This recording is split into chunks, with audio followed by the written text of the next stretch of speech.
Bonsoir à tous et bienvenue dans ce journal.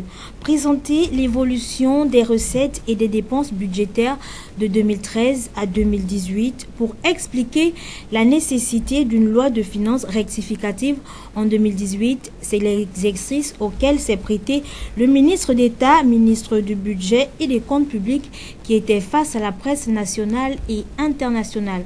Objectif de cette rencontre, édifier les populations pour les emmener à adhérer pleinement à ces mesures. Reportage. Le ministre du Budget et des Comptes publics a procédé à la présentation de la loi de finances rectificative 2018 et les mesures de redressement des finances publiques.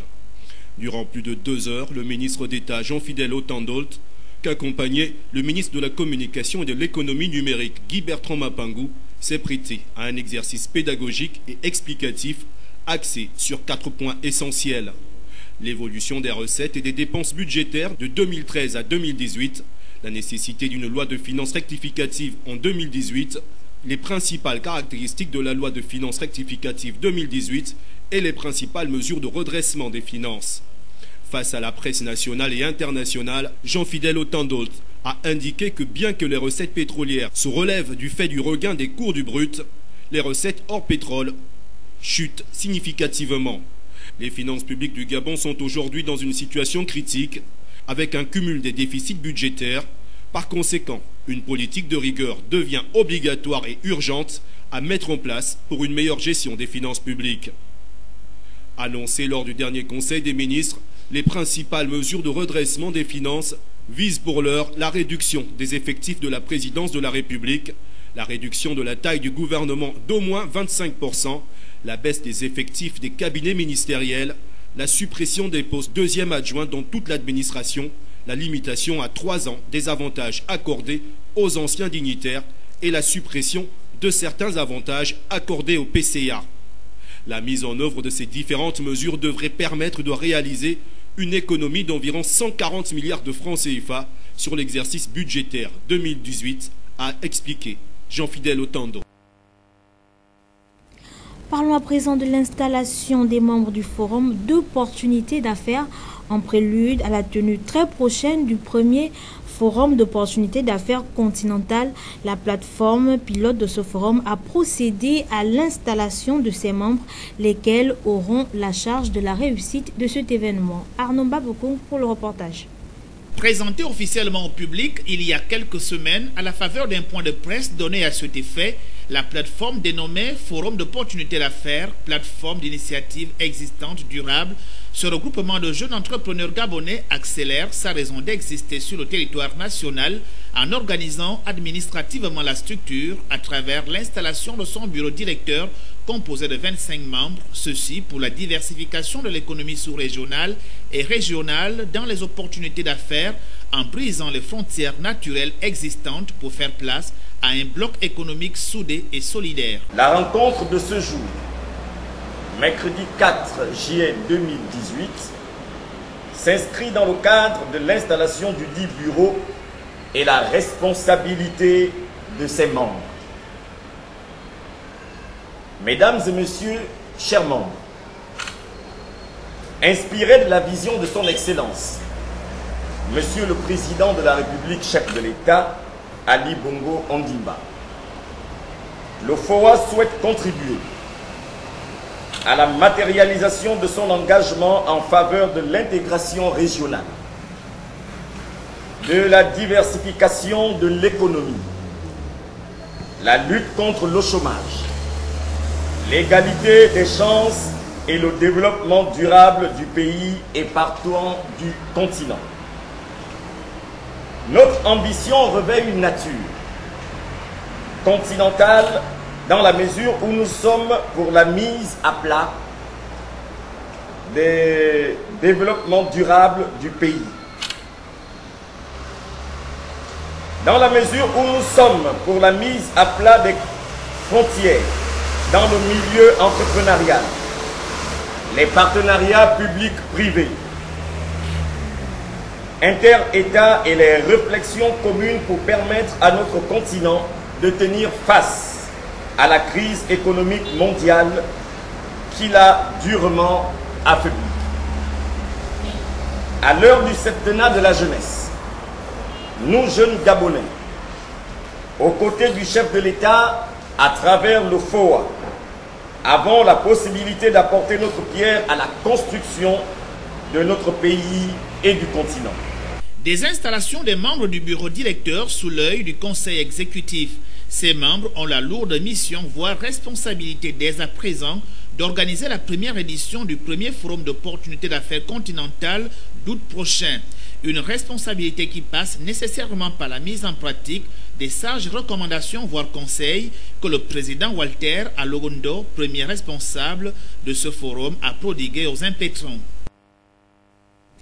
Panneau portant une inscription, objet symbolique ou emblème qui signale un commerce au public, l'installation des enseignes par les commerçants reste une véritable problématique dans la capitale économique. C'est le reportage qu'on nous propose ce soir nos confrères de Média Plus.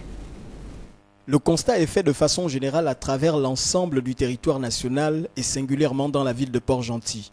Plusieurs structures commerciales ou administratives sont érigées sans aucune présentation de leur désignation, autrement appelée l'enseigne, élément juridique indispensable selon l'OHADA. L'enseigne est un signe distinctif d'une entreprise, c'est-à-dire que du point de vue de la consommateur et ou de la consommation ou de la fiscalité également. L'enseigne permet d'identifier géographiquement une entreprise, c'est-à-dire qu'elle a pratiquement le même rôle qu'une facture. Un client doit savoir où il a consommé son produit, parce que lorsqu'il y a des voies de recours, imaginez-vous que vous allez acheter un produit, par exemple, dans une épicerie qui n'a pas d'enseigne, et vous voulez réclamer sur la carte de produit. Et si vous êtes peut-être occupé, vous pouvez renseigner par exemple un officier police judiciaire. Il faut dire que vous êtes à mesure d'identifier, indiquer ce commerce sans pourtant vous déplacer en fait. Malheureusement aujourd'hui, il y a beaucoup de structures, de commerces qui existent dans la capitale économique sans enseigne et cela pose un réel problème. L'enseigne constitue donc pour le distributeur un outil stratégique dans la gestion de sa relation client et elle joue un rôle central en termes de positionnement et de différenciation par rapport aux concurrents à la fois auprès des producteurs et des consommateurs. Une réalité qui échappe encore aux nombreux promoteurs à qui ce conseiller juridique adresse ce message. Je pense qu'en général, c'est le fait de créer, d'avoir la fiche circuit. Non. Après la fiche circuit, il y a différentes étapes qu'il faudrait qu'un opérateur économique, un homme d'affaires puisse être enseigné. Okay? Et malheureusement, le constat fait que beaucoup créent et la vision sur la dimension de la gouvernance est mise à part parce que je pense que l'enseigne rentre dans les différentes recommandations de la loi. Mais malheureusement, certaines personnes n'aiment pas aller vers la connaissance et ça c'est dommage parce que lorsqu'on parle d'un bon service, c'est aussi des structures comme des conseils qui sont légalement établis qui apportent à la clientèle des notions, sinon des orientations pour que l'informel puisse disparaître progressivement. Une forte croissance économique dans un pays comme le nôtre se fait certainement accompagner par un bon climat des affaires qui, lui, se doit d'être animé par le respect des textes juridiques qui régissent les multiples activités y afférentes. Il va donc du ressort des autorités politico-administratives de veiller au strict respect de ces mesures en vigueur. Toujours à Port-Gentil, la bibliothèque IMIA a une fois de plus prêté son cadre pour des moments récréatifs aux élèves de 3e année. Plusieurs activités étaient au rendez-vous telles que la peinture et la lecture. Reportage. Peindre et lire, voilà les deux activités qui ont réuni les élèves de classe de CE2, encore appelés 3e année, de l'école communale privée protestante de Port-Gentil et l'école Léopold Sédar Senghor ce 31 mai à la bibliothèque de quartier IMIA. C'est après la projection d'un public reportage sur cette dernière que la ribambelle d'enfants a été encadrée par leur institutrice pour la suite. L'école Léopold Sédar Senghor est une habituée de cet événement. En effet, depuis 4 ans, grâce au concours d'IMIA, elle se mêle à d'autres élèves pour des moments récréatifs. Classe de CE2, nous venons chaque année pour un partage avec les enfants de tout horizon. En général, on prépare une activité différente chaque année. Cette année, nous avons choisi de réaliser des marque-pages à l'aide de bâtons de glace que nous avons récupérés. Et les enfants se sont retrouvés dans l'atelier à côté pour les réaliser. La lecture et la peinture sont deux activités d'éveil pour les enfants. La seconde cité a été une opportunité pour les élèves de l'école communale privée protestante, puisque les effectifs font qu'elle est souvent relayée. La prioritaire, c'est la lecture. Parce que la lecture, elle est importante pour les élèves. Et puis, ce genre d'activité, c'est un réveil pour les élèves aussi. Pour que les élèves sachent exactement comment colorier, comment toucher, comment faire les couleurs. Donc j'ai apprécié. Comme nous les enseignants, parfois on nous fait passer dans les salles de classe parce que nous qui sommes dans le public, faute d'effectifs, mais ça nous permet aussi d'enseigner à nos enfants, de continuer à enseigner à nos enfants ce genre d'activité. Et ça permettait à tout le monde de s'y mettre, d'avoir plus de connaissances parce que nos enfants gabonais, il y a des choses qu'ils ne connaissent pas dans ça. Et ça fait plaisir. Espace de divertissement et d'échange, IMIA permet la rencontre et le brassage des enfants de différents horizons. La motivation premièrement c'est que il faut mettre les enfants ensemble, faire en sorte que les enfants des différents horizons apprennent à se connaître. Parce qu'on voit bien que bon, les cultures sont différentes, les enfants sont tous différents, donc c'est une occasion pour nous justement de mettre les enfants ensemble afin qu'ils se connaissent. Voilà, et puis dans le partage, dans la joie, voilà quoi. Cette rencontre s'est terminée par un goûter et une photo de famille. Le rendez-vous a été pris pour l'an prochain. Dans l'actualité hors de nos frontières, précisément en Jordanie, les ONG s'activent pour aider les réfugiés syriens de Deraa. Toute la journée, ces humanitaires collectent, trient la marchandise réceptionnée avant de les acheminer. Reportage. Une montagne de couvertures, des milliers de packs d'eau et des centaines de conserves. Dans ce hangar situé à une trentaine de kilomètres de la frontière avec la Syrie, ces humanitaires jordaniens se démènent. Il faut d'abord tout réceptionner, car les marchandises arrivent toute la journée. Reste ensuite à trier. La nourriture périmée dans les 6 mois ne passe pas. Nous recevons beaucoup de choses. De la nourriture, bien sûr, des trousses d'hygiène, des légumineuses, des couvertures, des matelas, de l'eau, plein de produits différents. Depuis le 28 juin, l'ONU ne transporte plus de convois humanitaires en Syrie. Trop dangereux. Ces tonnes de marchandises, ce sont donc uniquement les habitants jordaniens qui les ont fournies. Des dons, mais aussi des achats. C'est la première partie de l'aide humanitaire que nous avons réussi à collecter pour nos frères syriens qui ont été blessés dans les attaques contre Deraa.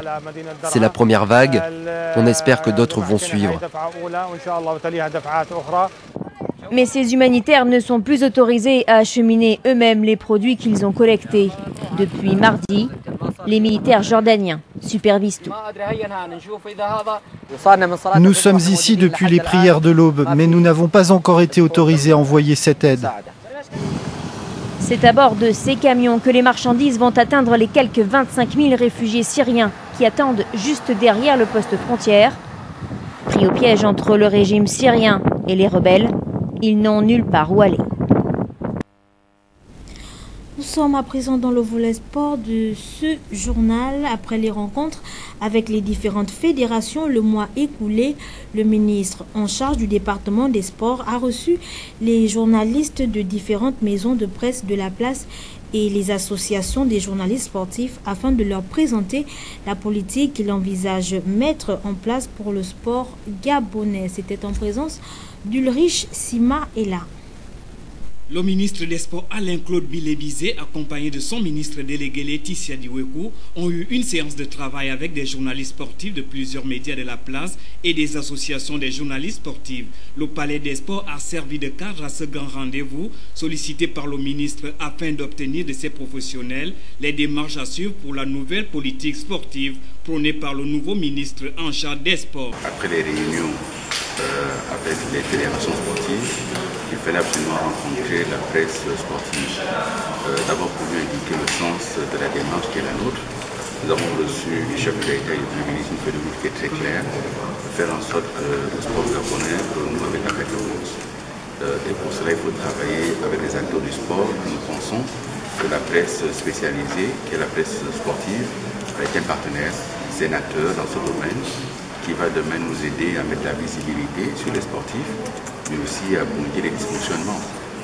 Parce qu'il faut reconnaître qu'il y a un certain nombre de dysfonctionnements et nous allons travailler à élaguer ce qui doit être élagué et à renforcer ce qui doit l'être. Ce qui est essentiel, c'est de retenir que notre démarche est inclusive.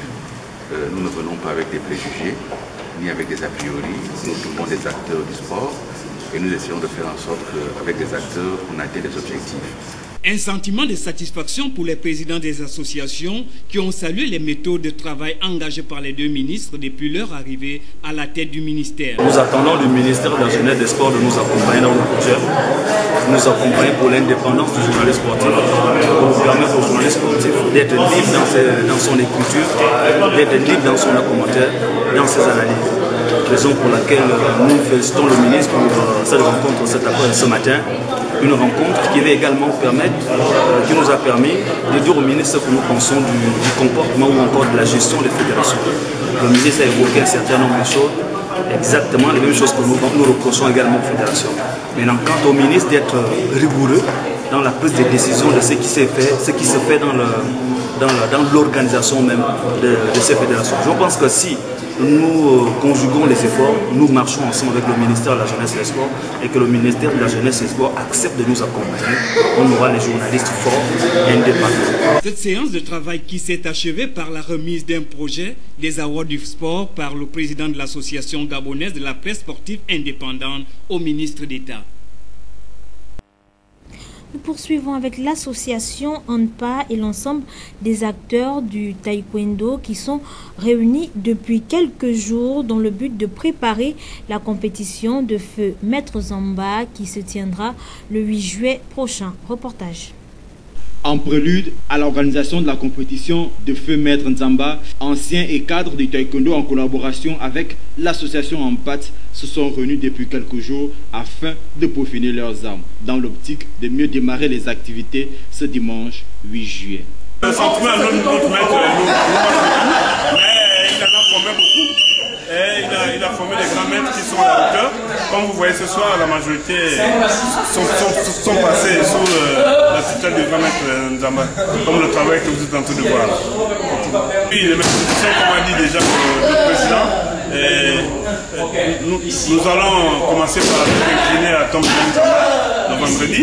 Et le samedi c'est la pesée et le dimanche 8 au gymnase militaire. Les questions ici, on a vu ce dimanche, vous êtes au courant, la première Nzamba, c'est le taekwondo. Le club, l'association ANPA a décidé d'organiser. Et étant donné que dans cette association sont beaucoup de maîtres, donc beaucoup se sont illustrés pour pouvoir participer à cette compétition en tant que vétérans. Alors donc nous à ce niveau, dans le club, nous sortons tous déjà nous, parce que nous enfants. Alors on a décidé de nous mettre. La présence de tous était donc une façon de démontrer le lien fort qu'ils avaient avec ce grand maître qui nous a laissé. Le comité de normalisation de la Fédération gabonaise de taekwondo était tout de même représenté à cette séance de mise en jambe. Pour moi ici, il a invité tous les anciens, tous ceux qui ont connu le grand maître. Je pense que aucun ancien, je dis aucun ancien ne peut dire qu'il n'a pas subi un entraînement, du moins des enseignements de ce grand maître. Donc c'est pour moi un honneur ici de faire un appel à tous les anciens, oublions nos querelles, venons tous dimanche 8 rendre hommage au grand maître Nzamba Mouti. À travers cet appel, les acteurs présents à cette séance d'entraînement souhaitent que la grande famille du taekwondo enterre la hache de guerre pour l'honneur de la discipline et envers leur aîné, Maître Nzamba. Êtes-vous pour ou contre les mesures d'austérité prises par le gouvernement? C'est la rubrique Expression libre. Retrouvons Ulrich Simaela et ses nombreux interlocuteurs. Pensez-vous des mesures d'austérité prononcées par le gouvernement de la République? Non, mais c'est une bonne chose, mais il y a toujours un malheur. Le malheur est que Est-ce que ce sont ceux qui vont subir ces décisions qui sont à l'origine de ces problèmes? C'est ça la grosse question. Aujourd'hui, ces mesures sont prises, c'est les Gabonais lambda qui en pâtissent. Mais ceux qui sont à l'origine de ça, est-ce qu'aujourd'hui eux-mêmes subissent cela? C'est la plus grosse difficulté, la plus grosse question que doit trouver comme solution le gouvernement. Mais sinon, la décision de vouloir tirer, de freiner, c'est pas mauvais, mais malheureusement ce sont les Gabonais qui ne sont pas à l'origine, comme je l'ai dit, qui ne sont pas à l'origine de ces problèmes financiers ou économiques qui en pâtissent. Bon, pas vraiment pour ou contre, c'est juste qu'aujourd'hui les mesures s'imposent. Vu la situation, les mesures s'imposent vu la situation de l'État, mais la question n'est pas vraiment de savoir si on est pour ou contre, c'est savoir si on pouvait éviter cela. Ce sont des choses qu'on pouvait éviter si l'État était mieux géré par le passé. S'il y avait une meilleure gestion des deniers de l'État, des affaires de l'État, on pourrait éviter de prendre ces mesures d'austérité aujourd'hui, mais qui s'imposent malheureusement à nous aujourd'hui. C'est le bas peuple qui en souffre aujourd'hui parce que la ménagère souffre de ces mesures d'austérité et tout ce qui va avec. Ces 7 dernières années ont vu les fonctionnaires dans des grosses carrosses, ont vu les fonctionnaires avoir des salaires faramineux, construire des grands immeubles, sans savoir exactement quel était leur rendement dans l'administration. Donc pour nous, c'est tout à fait normal ces mesures. C'est normal et on adhère. C'est même pour cela qu'on est là. On adhère. Des mesures qui risquent à nouveau de créer un climat de tension sociale, certains syndicats n'étant pas d'accord avec celle-ci. Voilà, c'est la fin de ce journal. Merci à vous de nous avoir suivis.